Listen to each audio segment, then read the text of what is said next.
Why the common man can't take action against big personalities like CM, PM, and officials.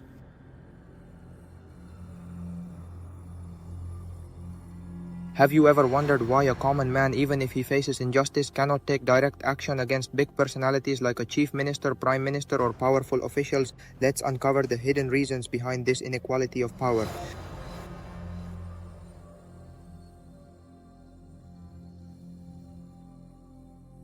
The truth is, a common man doesn't lack courage. He lacks the system's support. Powerful people are protected by laws, security, political influence, and money. Meanwhile, an ordinary person struggles just to file a complaint, let alone fight a legal battle.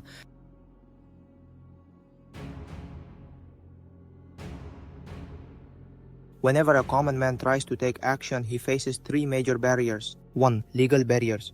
Big personalities have legal immunity, special protocols, and expensive lawyers. 2. Power barriers. Political and social connections shield them. 3. Economic barriers. Fighting a case against them requires money which most common people can't afford. Real examples, visuals, small protests ignored, politicians protected by security. Think about it.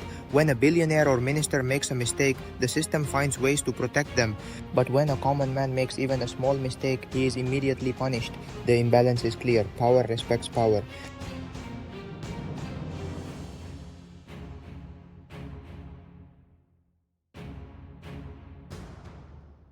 So what can the common man do? Use the power of the vote wisely. Raise collective voices through peaceful protests. Use social media to spread awareness. Support independent journalism that holds power accountable.